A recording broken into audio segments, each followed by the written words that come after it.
In the quiet suburbs of Riverton, Ohio, a family's picture-perfect life began to unravel in ways no one could have imagined. What looked like a series of tragic accidents turned out to be the work of someone no one suspected. Someone inside the family itself. And years later, in a different city, another brutal crime would surface, echoing the same chilling patterns. Stay with us as we explore two cases forever linked by betrayal, manipulation, and murder.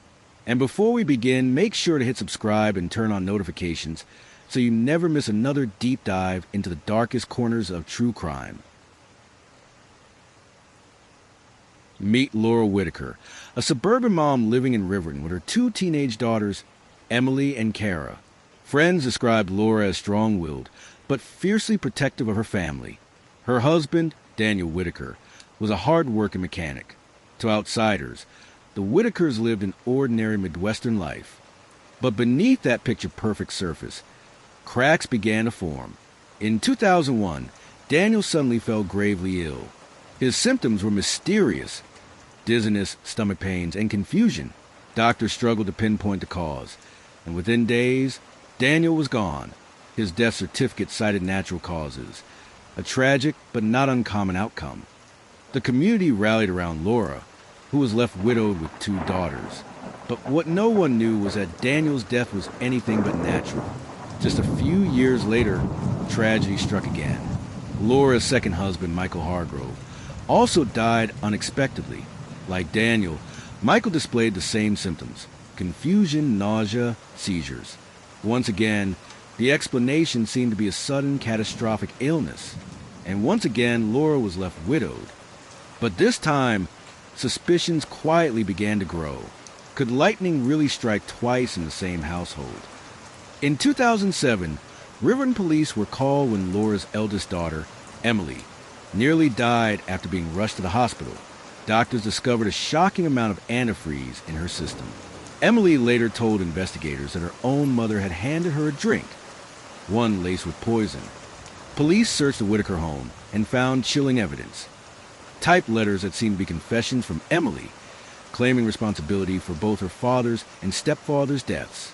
But detectives quickly realized the letters were typed on Laura's computer, in her own writing style.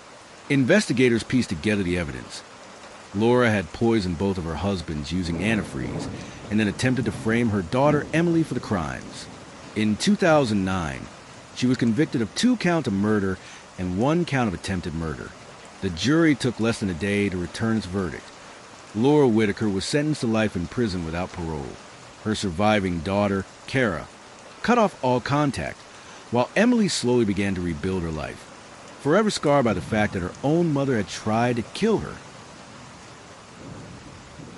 Another tragedy was unfolding hundreds of miles away in Clearwater, Missouri. In 2015, 26-year-old Jessica Monroe was found dead in her apartment. She had been strangled. Jessica was a college graduate with a bright future, described as kind-hearted and ambitious. Friends said she had recently started dating a man named Ryan Callahan, who seemed charming at first. But beneath the surface, Ryan carried a dark side. When detectives began questioning Jessica's circle, they uncovered a troubling picture. Ryan was jealous, controlling, and had a history of volatile behavior. Evidence began pointing directly at him. Ryan was arrested and charged with Jessica's murder. Prosecutors argued that his motive stemmed from rejection. Jessica had tried to distance herself from him, and in a fit of rage, he took her life. The jury agreed, and Ryan Callahan was sentenced to life in prison. Though separated by distance and circumstance, the Whitaker and Monroe cases carried eerie similarities. Both Laura and Ryan betrayed those closest to them. Both are behind masks of normalcy, only to reveal cruelty and violence. And both left trails of grief and shattered families. These cases force us to confront the darkest side of human nature: how trust can be weaponized, how love can be twisted into control, and how evil can live behind the most ordinary of doors. From Riverton to Clearwater, these crimes remind us that betrayal often comes not from strangers, but from the people we let closest to our hearts. The Whitaker and Monroe stories continue to echo through their communities and through ours, as stark reminders of the dangers hidden in plain sight. If you found this case as shocking as we did, Help us keep these stories alive. Hit like, share this video, and subscribe for more deep dive investigations into true crime. And remember, trust is precious, and sometimes it can be deadly. Subscribe and turn on the notification bell for more true crime stories.